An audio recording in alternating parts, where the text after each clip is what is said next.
You are now live. Where has been to Agne? K Brown, 127. Hi, K Brown. How are you?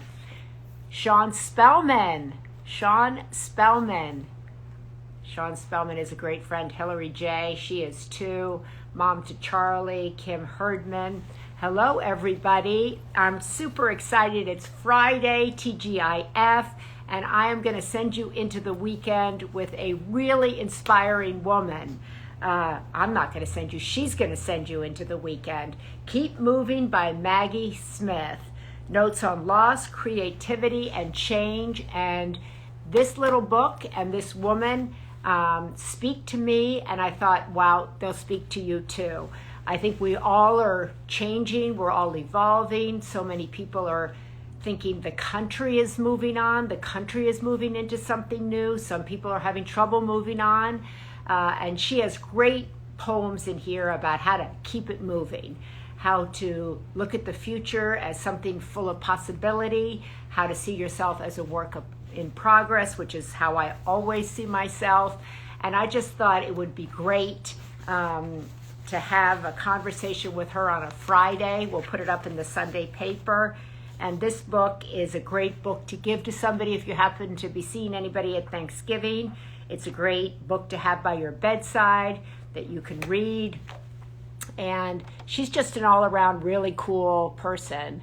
And I don't know her, but I know of her, and I feel like I know her. But, you know, I feel like I know her from her posts and from this book. So while I'm waiting to have her join us, I thought I'd read this poem here, which I love. Focus on who you are and what you've built, not on who you planned on being and what you'd expected to have. Trust that the present moment, however difficult, however different from what you'd imagined, has something to teach you. Keep moving. I love that. I love that. I love that. I love that. And so, there's Maggie Smith, poet. Maggie is joining. So that's why I just thought I'd read one of Maggie Smith poets' poems. Hi, Maggie. Hi, Maria. How are you? I'm good. How are you? Oh, I'm so excited to be talking with you because I'm a big fan of yours.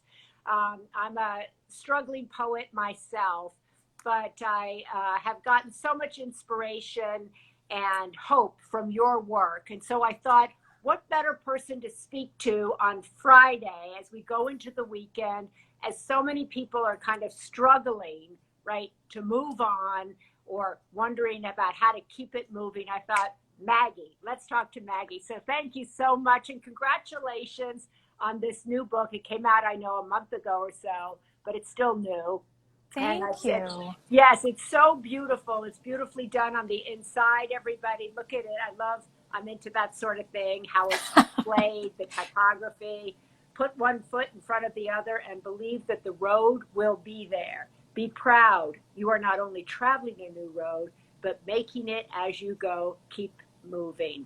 So Maggie, I could just sit here and we could read back and forth, but how has the reception been to your beautiful book?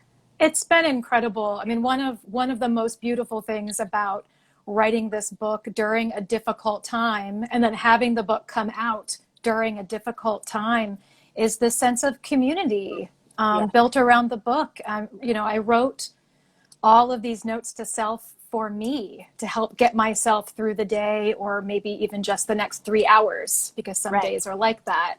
Yeah. And just hearing from people who are going through their own big life changes, which frankly this year we all are going through big life changes, and hearing that the book is sort of meeting them where they are and helping them face their hard times with courage and resilience means so much to me. Do you find yourself surprised when you write like this that other people are in the same place as you or are having similar experiences to you? Because you write about divorce, you write about loss, and I've written about those things myself. And then I find while you're going through it, you think, I'm probably the only person feeling like this. And then all of a sudden everybody's like, I've been there, I know that, or I'm in that place. Yes. I mean, I think when we're in our darkest places, we often feel alone Yeah, in that darkness. And so part of my goal with posting these notes in the beginning and then with publishing the book was, a way of sharing my own struggles so that other people maybe don't feel so alone in right. theirs. Because if we just come clean and say, I'm trying, but I'm struggling, then other people won't think, oh, is it just me? Is everyone else having an easy time of it? And I'm the one who Yeah. can't get it together. No, it's all of us. Our struggles are different, but it's all of us. And you end each of these poems with keep moving. And so I wanted to ask you about that. It's kind of a simple phrase, but it's a big idea and it's hard. It's hard to actually keep moving because some days you just can't keep moving. So why did you want to end each page with keep moving and what does that mean to you?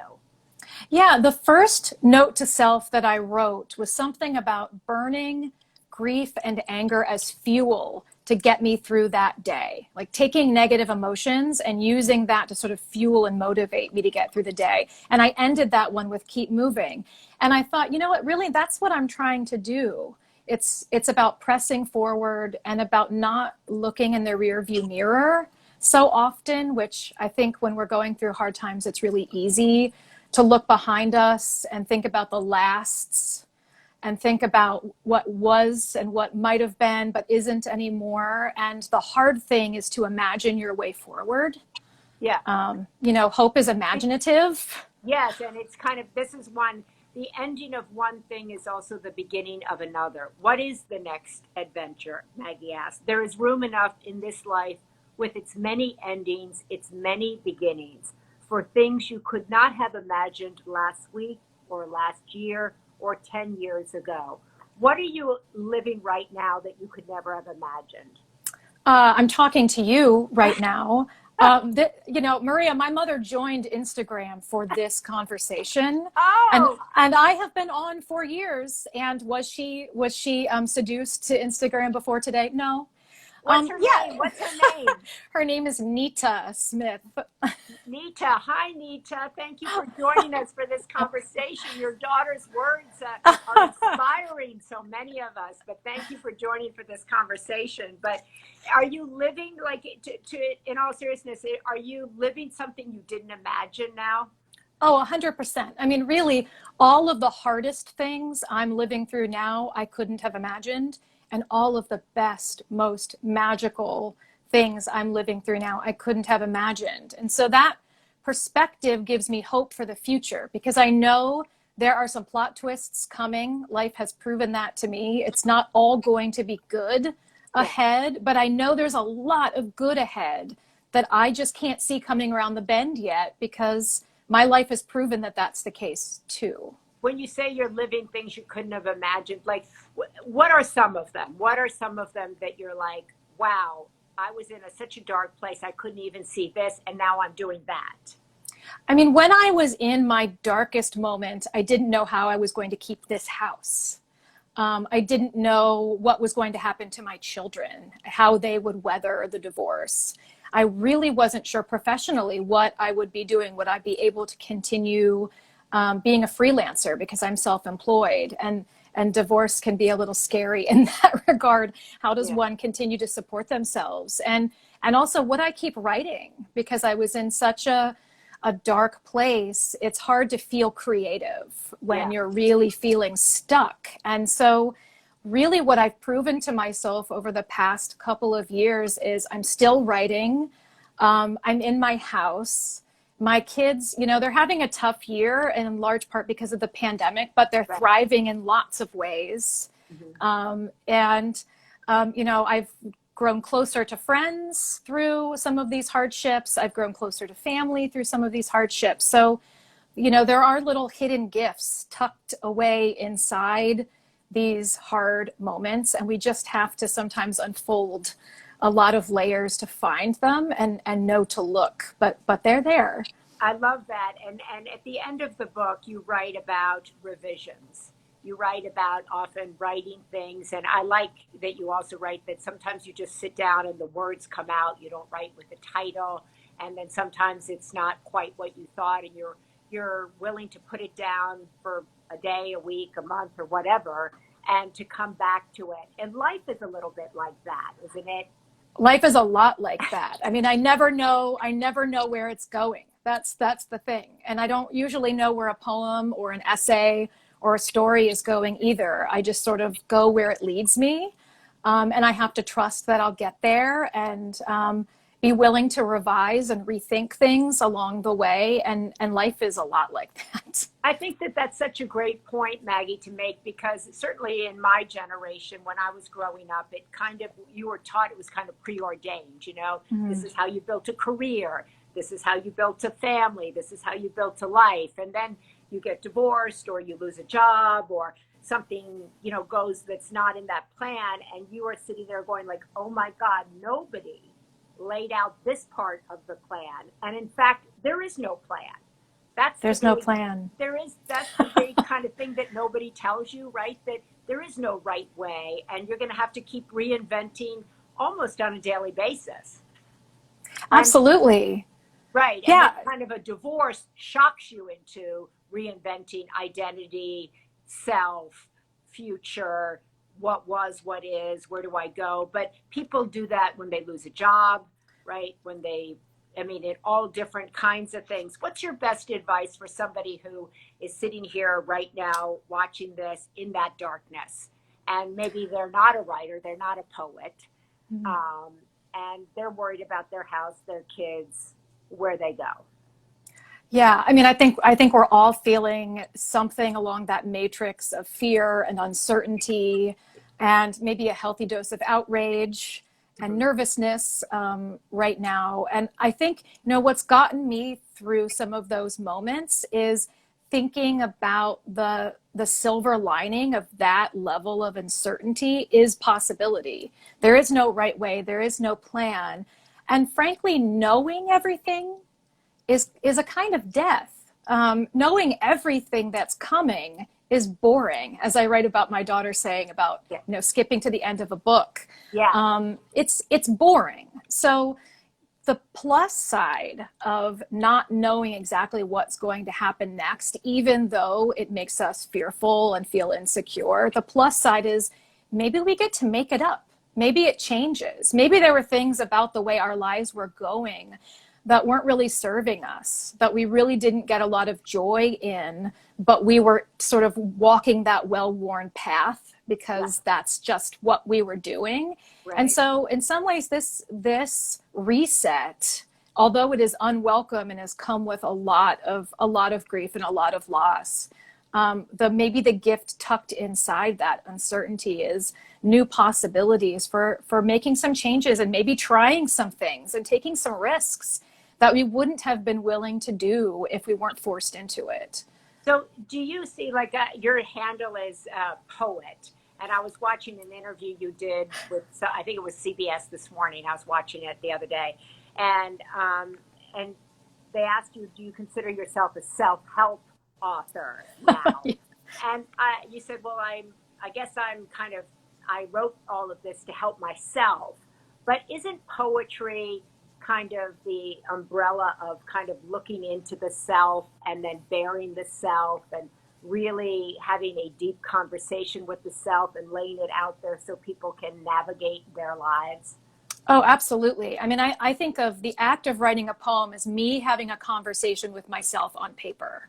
Yeah. And if people get something out of it, they're sort of eavesdropping on the conversation I'm having with myself.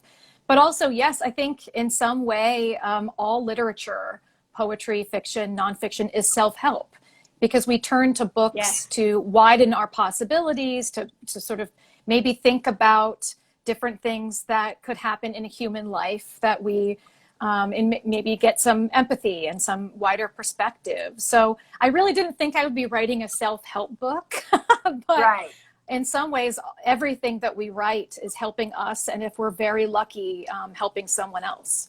I don't see it. I mean, I love that it's poetry, because I'm a big poetry person, and I love what you say, that all writing is in a way kind of a window into the self, and also a window into the person that reads it, depending on when they read it, right? That we read things at different times in our lives, like you were just saying about revision. You can read something that you wrote, put it down, come back to it, and you're a different person when you look at it again. I love this poem here. Do not sit still inside your grief, your fear. Take one step toward making something real and lasting, something you can be proud of.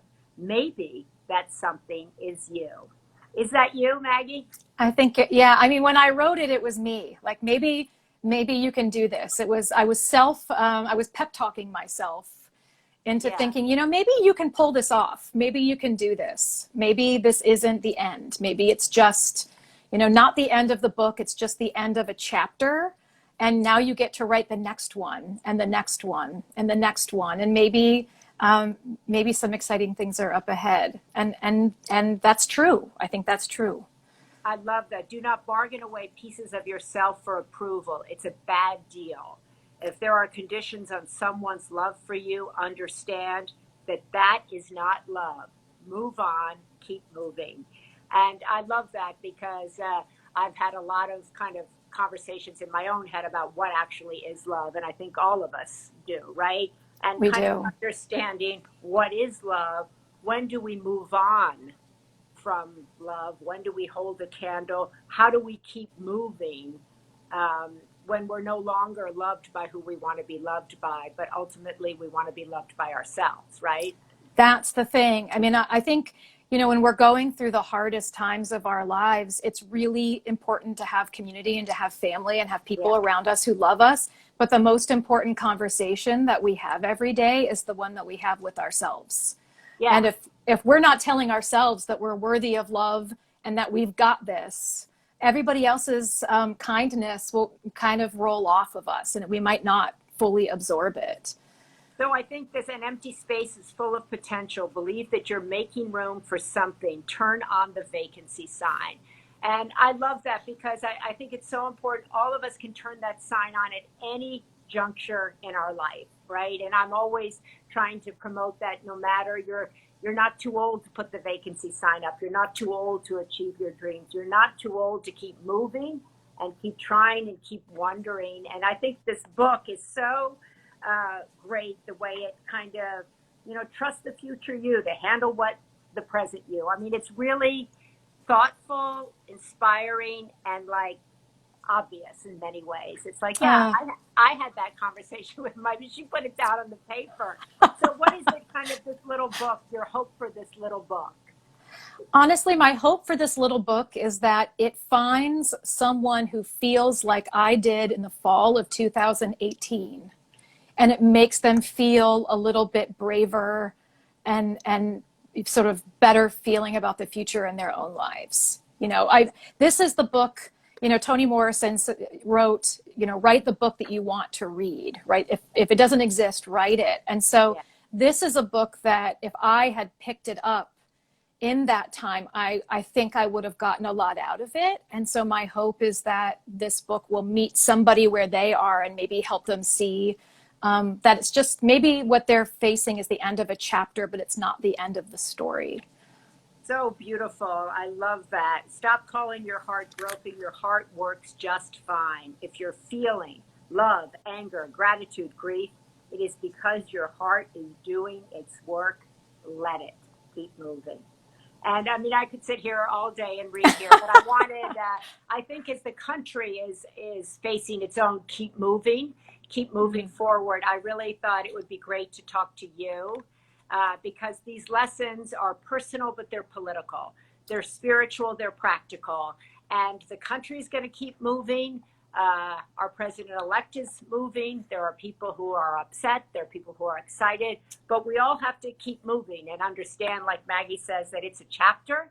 And the whole book of our lives is in progress, right? And there's right. I love that. Predictability is boring. I have that down. So I hope everybody, I want to thank you, Maggie. I want to thank your mom for joining us. That's so great. You're so lucky to have your mom.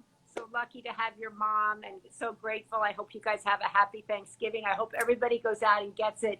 Keep moving. Maggie Smith, Notes on Loss, Creativity, and Change. I'm going to give this to everybody at Thanksgiving. Oh, And thank you. I'm a big admirer of your work. And you're doing so well only 2 years after your darkness. Many of us take much longer than you have. You know, So, there's an ebb and flow. You know, yeah. that's the way it is. Amen. Amen. Yeah. Well, thank you, Maggie. Good luck to you and Thank bravo. And thank you. you for joining us. God Have a bless you. wonderful weekend. You too. So the book is Maggie Smith Poet. You can follow her. She wrote a very famous poem that kind of jump-started her. It was called Good Bones, that a lot of people know about. This book is a really great book. As I said, everybody asked me again to read the title, Keep Moving by Maggie Smith. Really simple, really profound. I love the paradox of that, simple and profound. Helpful and easy to take. Just ordered it, says Shelley Semity. Good. And put it next to your bedside, or put it next to your toilet, or put it in your closet, or wherever your special space and place is. Put it there so you can pick it up and keep moving. That's the important thing. Got to keep moving, keep dreaming, keep trying, and understand that your past is in the rearview mirror and what's out there. I call it the open field. She calls it possibility. And come up with a name that makes it possible for you to envision it. Where is this book available? It's available everywhere. You can get it at an independent bookstore. You can get it on Amazon. You can just get it wherever you want. David Phoenix, can't wait to read. Yes, get it, or I'll get you one. I love this. I could just sit here and read these poems to you. Tell yourself kinder truths. Today's National Kindness Day, I think, right? So let me read this. Tell yourself kinder truths. You are not failing at life. You are reeling, maybe, but you are succeeding at surviving.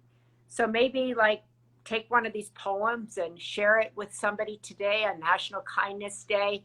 It might just change the way their whole week goes. It might change the way they look at their weekend. It might change everything for them that you gave them a poem and that you thought of them. And trust the future you. I love that one, to handle some of what is present. You don't have to be in love to have love in your life.